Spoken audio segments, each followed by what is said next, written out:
those days, dozens of heavenly planets used to visit homes like that of Maharaj Yudhishthira.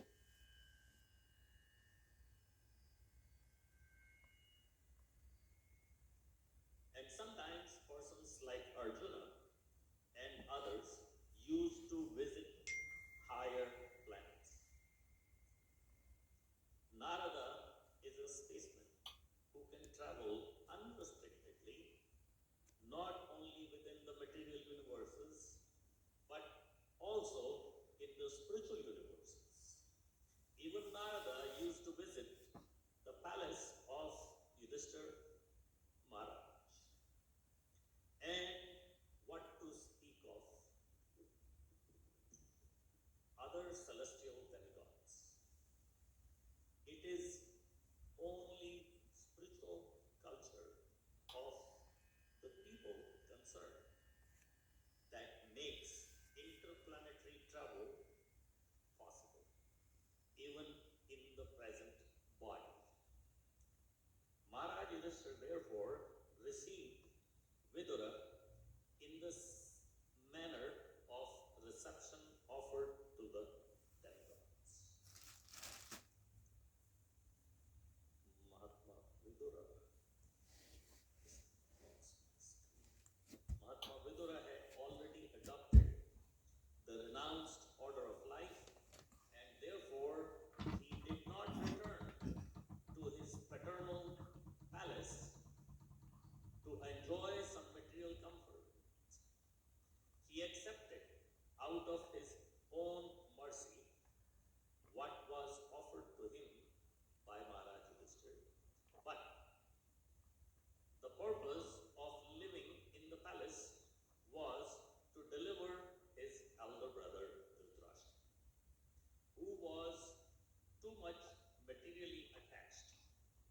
Dhritarashtra lost all his state and descendants in the fight with Maharaj Yudhishthira, and still, due to his sense of helplessness, he did not feel ashamed to accept the charity and hospitality of Maharaj Yudhishthira.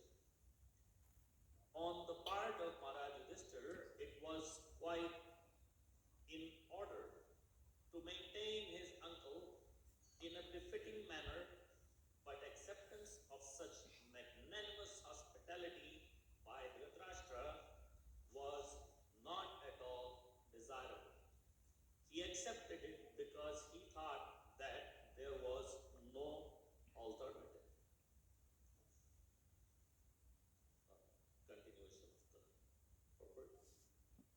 Vidura particularly came to enlighten Dhritarashtra and to give him a lift to the higher status of spiritual cognition. It is the duty of enlightened soul to deliver the fallen ones, and Vidura came for that reason.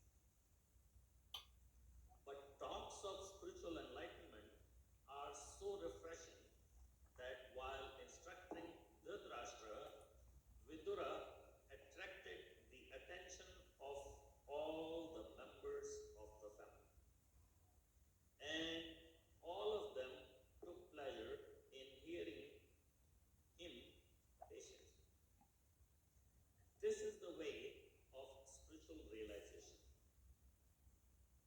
The message should be heard attentively, and if spoken by realized soul, it will act on the dormant heart of the conditioned soul. And by continuously hearing, one can attain the perfect stage of self-realization. Another masterpiece, purport by His Divine Grace, A.C. Bhaktivedanta Swami Srila Prabhupada Ki. So this is a very wonderful chapter. It's full of history, Leela, and what is happening here is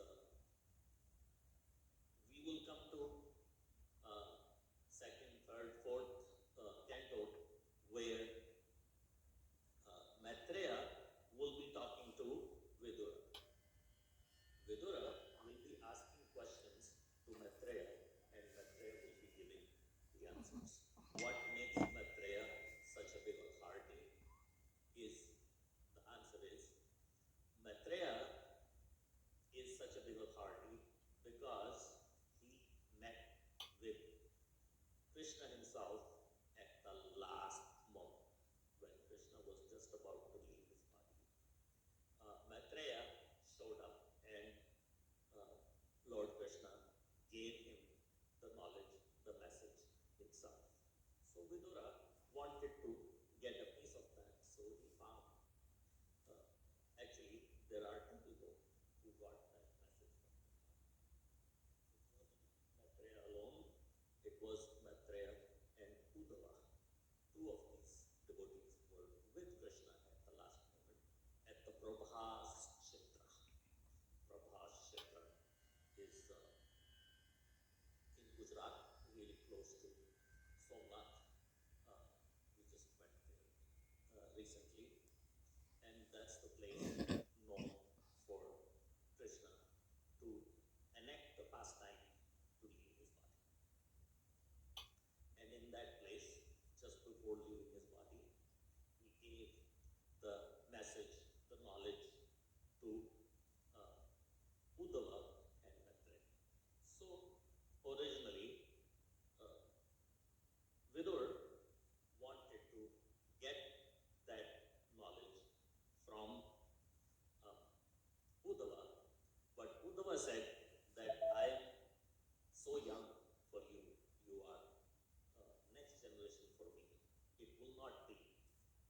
Giving you this knowledge will be something like accepting you as my disciple, which I'm not willing to do.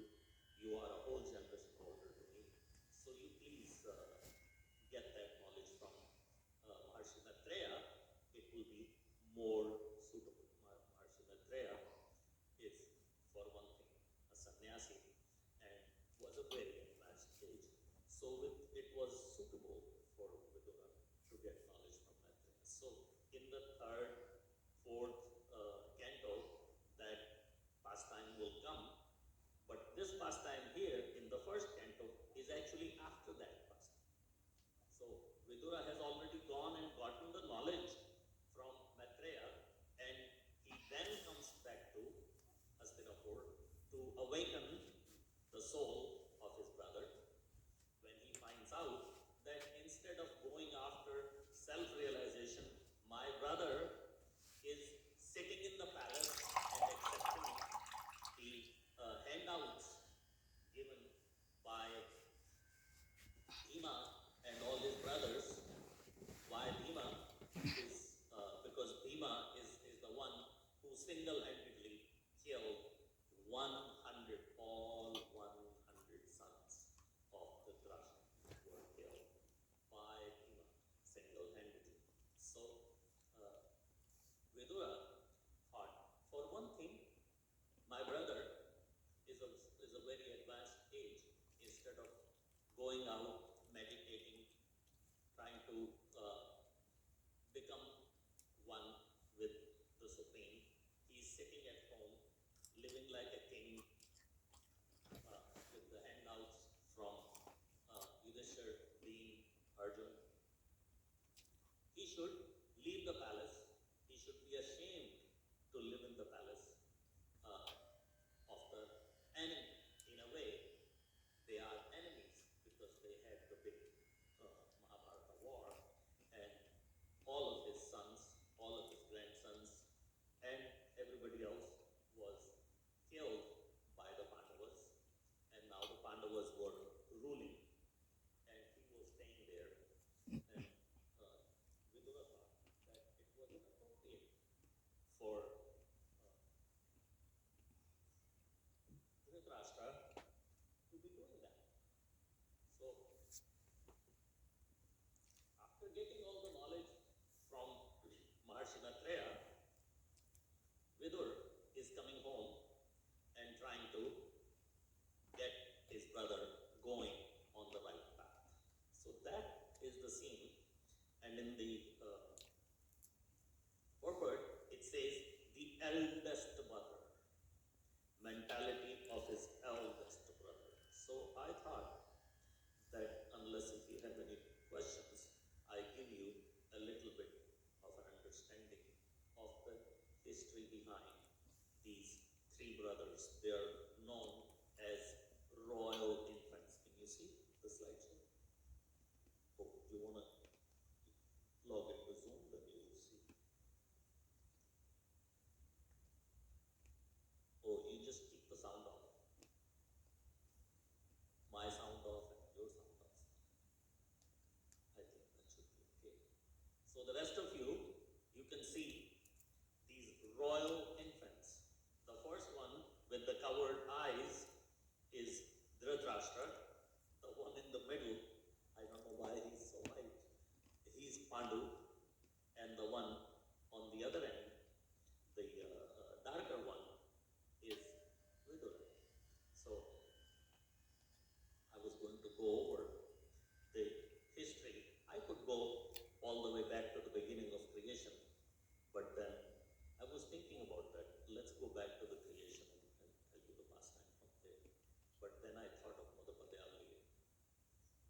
go back to the beginning of creation.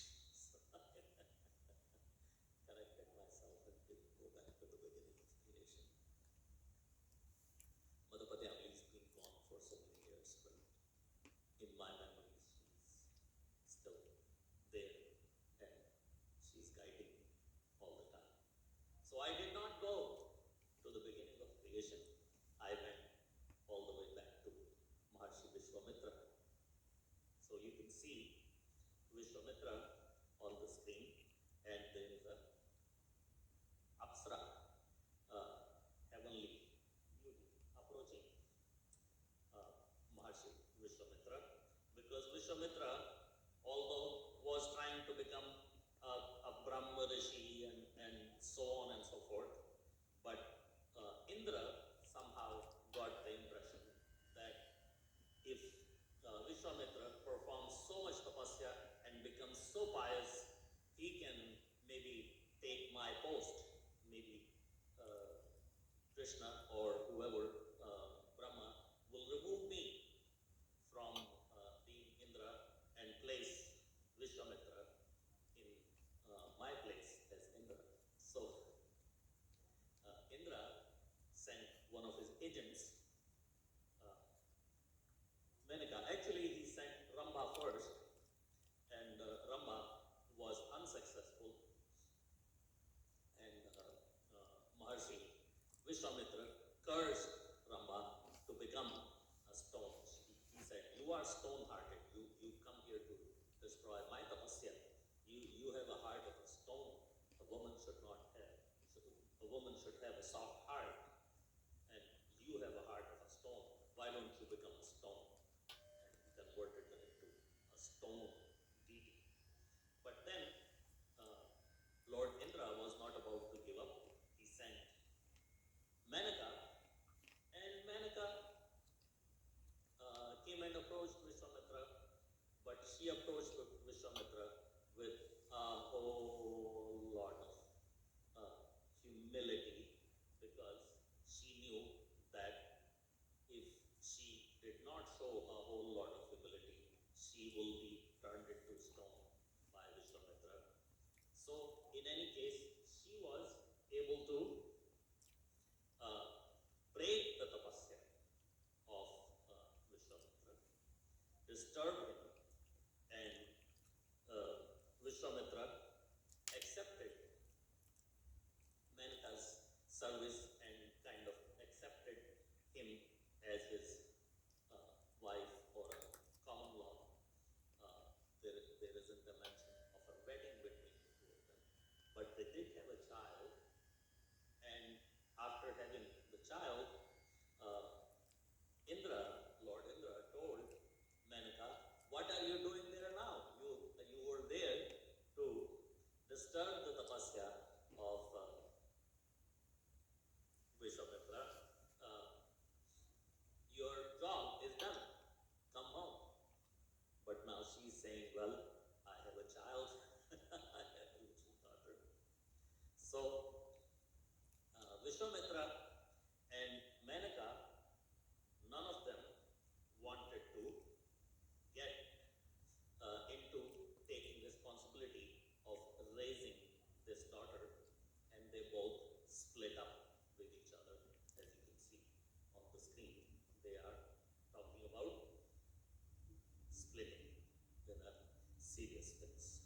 So Vishwamitra went back to performing his tapasya, and Menaka went back to the heavenly planets, and that little daughter, which was born by the union of these two very special personalities, became Shakuntala.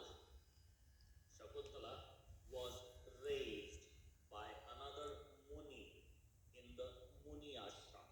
In the jungle, there's the Rishi Munis living, they have their own ashram, and Shakuntala was picked up by Maharshi Kanva. Kanva is the name. You can see him on the screen with the white beard on the rightmost side. That's Kanva.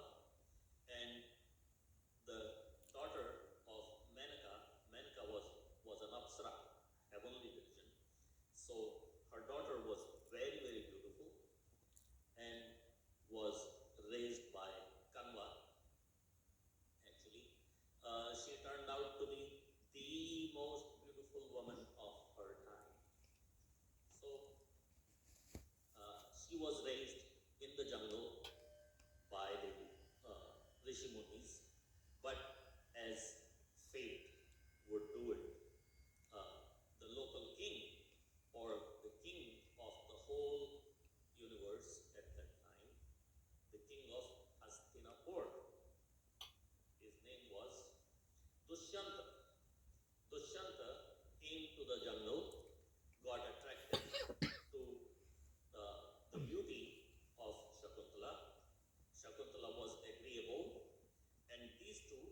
Jagata Prabhu doesn't allow.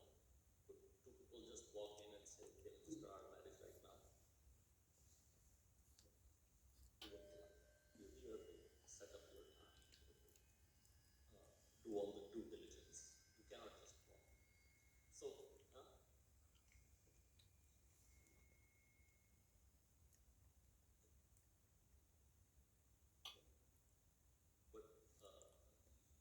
you need all the due diligence. You have to get a marriage license. You have to wait for it. You cannot just walk in and say, okay, the two of us just decided to get married. Get us married. No, you have to prepare. You have to do all the due diligence, and then so of course you're gonna get you married. Due diligence has to be done. No, in Las Vegas, in Las Vegas, you can just walk in, two people, and say, we want to get married right now. And so that is something like a Gandharva wedding, which Shakuntala and Dushyanta had. As you can see on the screen, they look like they just got married in the jungle with just a few people. It's a royal wedding, but there is no pomp and show. Nobody from the royal family came, and so on. So, in any case, Dushyanta promised to uh, Shakuntala that I will come back with a royal procession and marry you and take you back to my kingdom properly. But in the meantime, what happened was Shakuntala was in the Rishi ashram and she was meditating upon Dushyanta, and Durvasa Muni came. And when Durvasa came, she did not pay any attention because her mind was completely lost into the thoughts of Dushyanta. And Durvasa Muni took offense to that, and he said, whoever you are thinking of right now, instead of honoring me, I am standing here in front of you. That person will forget you forever. And now she's lost. Oh, my husband, I already married, Gandharva wedding, and I lived with him and everything, and I have his baby in my womb, and now I got this curse. So she begged and pleaded to Durvasa, and Durvasa said, okay, you're really a nice girl. I shouldn't have really given you a definite curse. My curse will remain, but if something, a reminder will be given to whoever you are thinking of, will be able to remember your name. So now, in time, Shakuntala gave birth to a little baby boy. You can see it now. Shakuntala gave birth to a little baby boy, and this boy is called Bharat. Now, there are so many Bharats. There is not one Bharat in the Bhagwatam. Even in the Bhagwatam, there are so many Bharats. One Bharat, this is a different Bharat. This is Maharaj Bharat, Bharat Maharaj, who later became Jar Bharat, and so on. And then there is this other Bharat, who is the brother of Lord Ram, very famous brother, very famous Bharat. So there are three big famous Bharats. So that Bharat, the one who became Jar Bharat, the Bharat Varsha, the land of India, Bharat Varsha, is named after that Bharat. एक शुक्रिया जिंदगी And में that आने के लिए Bharat is in the Surya Varsha. How do you say Surya Varsha in English? The sun dance. That Bharat was born in the sun dance.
he was very friendly with all the. So in any case, after the baby was born, the mother went to see Dushyanta, and she had a ring, a royal ring that Dushyanta, Maharaj Dushyanta had given to Shakuntala. And she wanted to, she knew that because she's cursed, Maharaj Dushyanta would have forgotten her by now, but she had that ring to show as a hint to Maharaj Dushyanta and remind him that, look, I am the same girl you came and married in the jungle. I am your wife, and here is your son. But when she was on the way to see Dushyanta, the ring was a little too big for her. She was thin. And as she put her hand in the water to try to enjoy put the fingers in the middle of the running water to enjoy that water, the ring fell. And of course, the ring is now in the river, and this little girl, she cannot find the ring. So she went to Maharaj Dushyanta, and just like the curse, Dushyanta said, I don't know you. You go away. Don't try to cheat me. I don't know you. You're fake. So the poor Shakuntala with her son Bharat came back to the jungle, and she did not go back to the same rishi ashram. She went in another part of the jungle, really deep part of the jungle, because she had no face to show at the rishi ashram. So she tried to raise her son over there, and her son became so friendly with all the animals and so on, as you can see on the screen. But as fate would have it, that ring was consumed by a fish. Fish ate the ring. And Krishna's arrangement, that fish was then caught by a fisherman. And the fishermen, of course, belong to the kingdom of Dushyanta. Dushyanta is the king of the whole universe. So the fisherman, when he cut the fish, the ring came out, and he recognized that this is a royal ring. So he gave it back to the king. He was an honest person. He gave it back to the king. And as soon as Maharaj Dushyanta saw that ring, it came back with him that, oh my God, I gave this ring to that girl called Shakuntala, and oh my God, she came to see me at the palace, and I refused to recognize her. And she even has my son. So I should go and try to find her. So now Maharaj Dushyanta goes to the forest to try to find her, his wife and son. And luckily, he is the king after all, and he had some idea what part of the forest. He actually found Dushyanta and Bharat. Actually found Bharat first,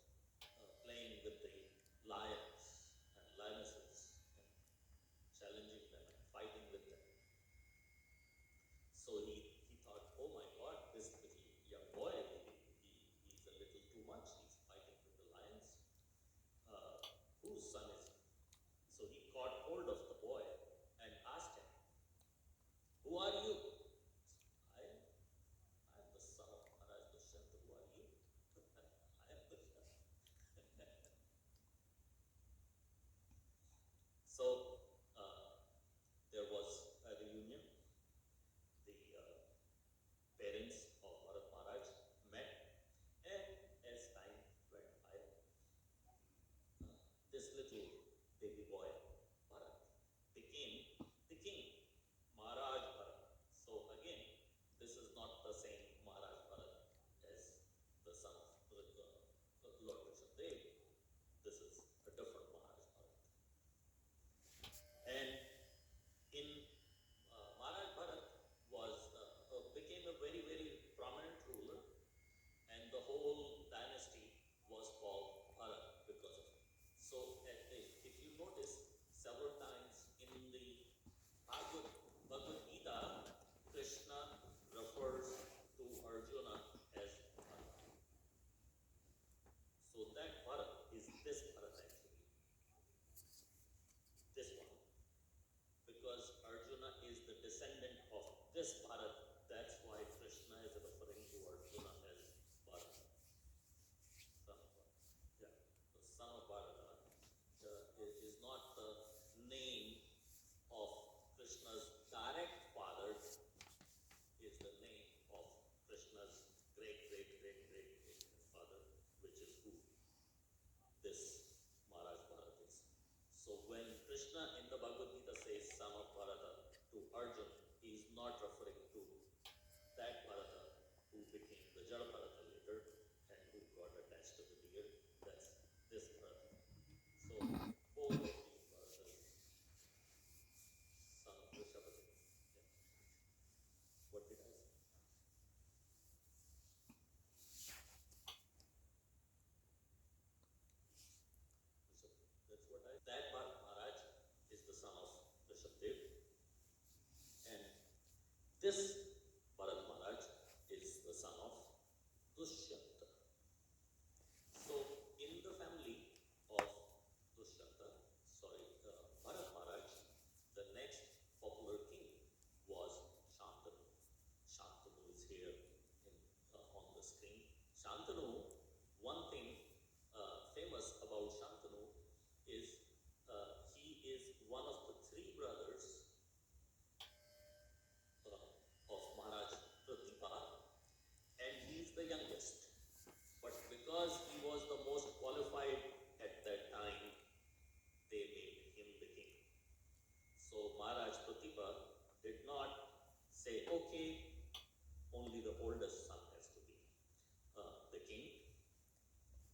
The youngest became the king because Maharaj Pratibha found him to be the most suitable. So just because you are the oldest son, the point is, just because you are the oldest son, you don't have a right to be the king. You have to be most deserving also. So this Shantanu, he fell in love with Mother Ganga. This was the effect of another pastime that I will not go into today, but I can tell you another time why he fell in love with Ganga and why Ganga even appeared in front of him for him to fall in love with. We all see Ganga, the river Ganga, and we are all in love with Mother Ganga, but Mother Ganga is not giving us darshan and accepting a marriage proposal here for him. She did accept his marriage proposal, but Mother Ganga told him that I will marry you on one condition: you will never question anything I do. And Shantanu slipped. A king should never do that. King should always be able to question anyone for anything. So he accepted Ganga as a wife with a condition that he will not ask Ganga to do anything, or if she does anything, he will not question. So Ganga kept giving birth to his sons, and Ganga kept taking those sons and just dropping them into the Ganga river until the eighth son was born. And at this point, Maharaj Shantanu had had enough,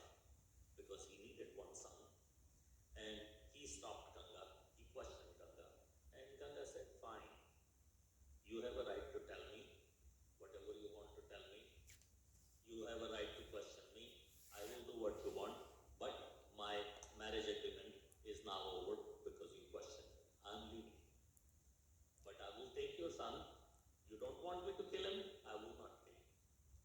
But I will take your son and bring him to adulthood and give him back to you. And that is Bhishma. So we're going towards the royal princes, Dhritarashtra and Pandu and Vidura. But we are as far as Bhishma right now. So Ganga leaves Shantanu. Shantanu is alone now. Shantanu finds somebody else to fall in love with, and that is Satyavati. Satyavati had already, Satyavati is a daughter of a fisherman, and she used to smell like a fish. And Maharshi Parashar had come and given her an offer to give birth to a child for him, and rewarded her that the smell of the fish coming out of your body is going to convert into a smell of a very beautiful fragrance. So she accepted the deal. She gave birth to Maharshi Vedyas, and Maharshi Parashar took Vedyas with him and left Satyavati alone. And now Satyavati attracted Shantanu because of her bodily fragrance. And Shantanu wanted to marry her. But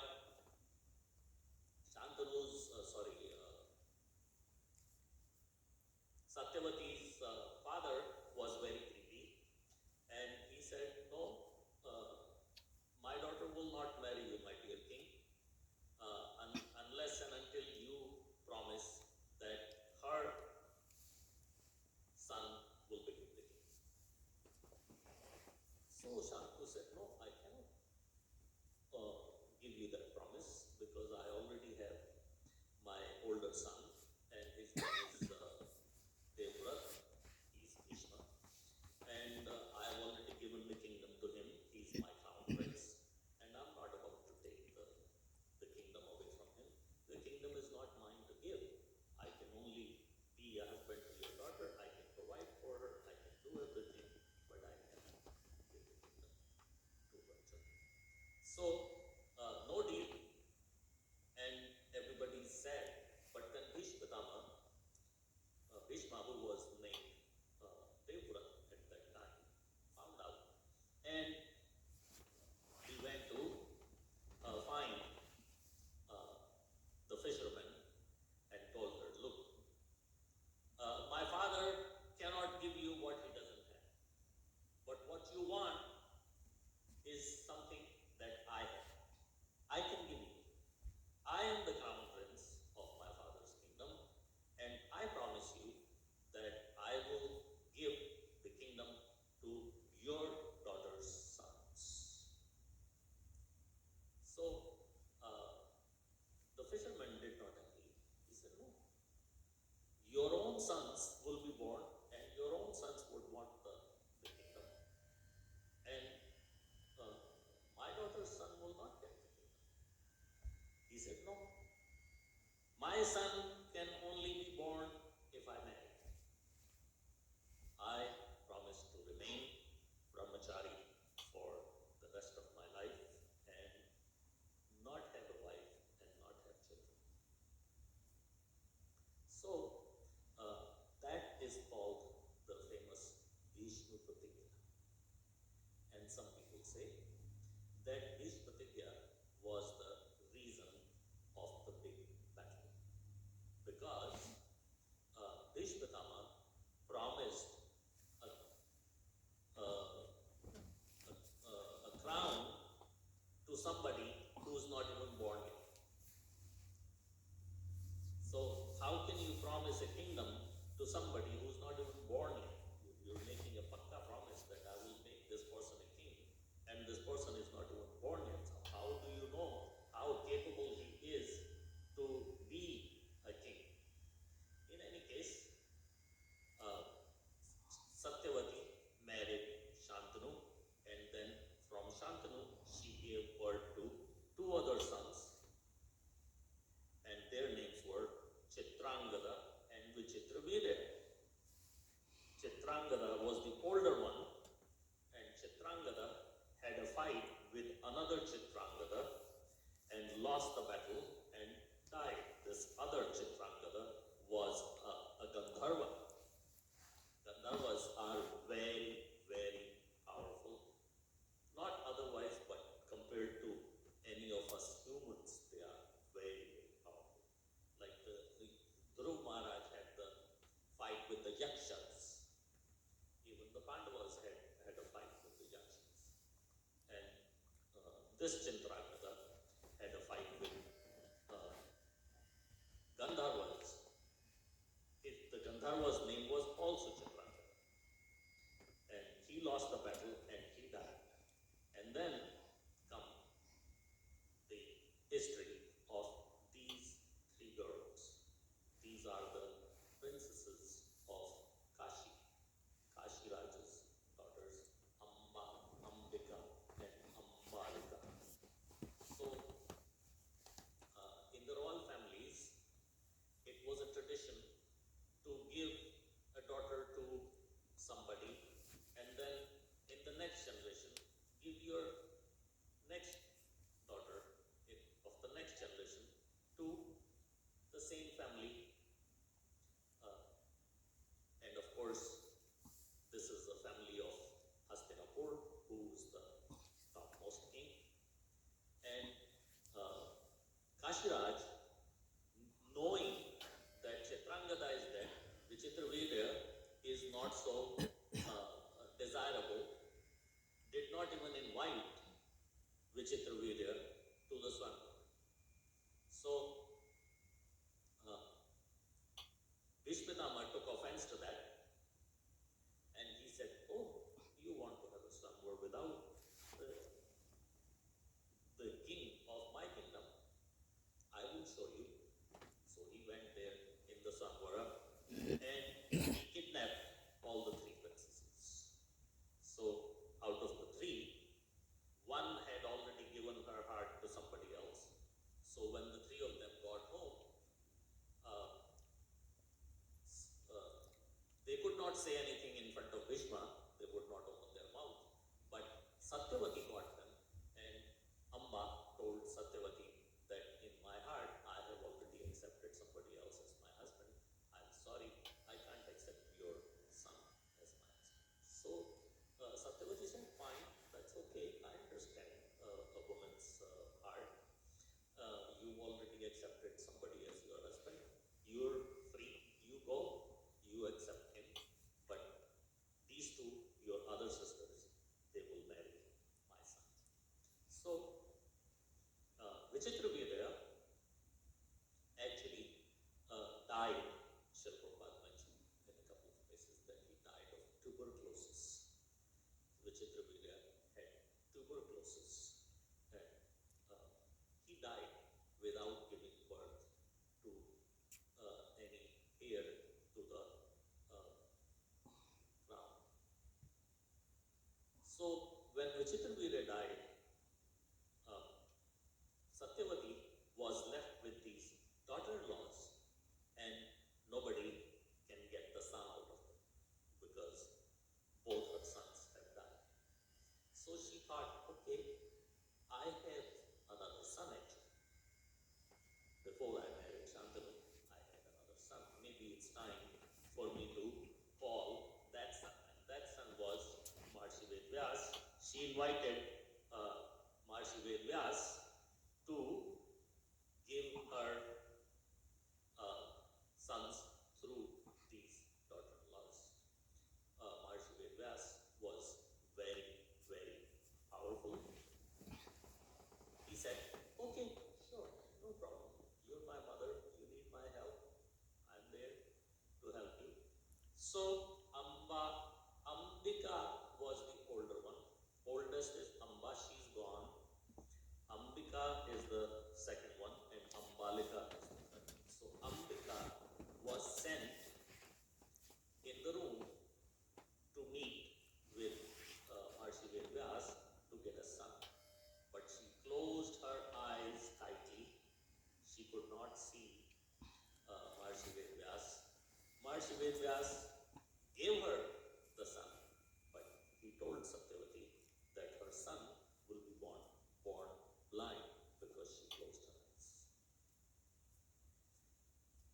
So she sent Ambalika that, okay, here is Ambalika, and told Ambalika, don't close your eyes, don't be scared, don't do this, don't do that. And Ambalika did everything, and she got a son as Pandu. Ambalika, her son, was Pandu. Now, Mother Satyavati is thinking that we failed in one experiment. My oldest offspring will be born blind. Why don't we try one more time? So he asked Ambika to go meet with Maharishi Vyas. By the way, as you can see on the slide, Maharishi Vyas is just blessing them with children. It's not really making a physical connection. It's just blessing them with the children. And when Ambika was asked to go see Maharishi Vyas one more time, she did not go. She sent a maid servant. She said, Maharishi Vyas doesn't know how I look, what I look like. I'll just send a maid servant, and so be it. But Maharishi Vyas was Maharishi Vyas. He was not just a regular person. He understood that a maid has been sent. He gave the maid a son as well, and these three royal infants were born from Maharishi Vyas. Here are their names: Dhritarashtra, Pandu, and Vidur. So today I only wanted to show you this much of the show, and maybe next time we will continue the rest of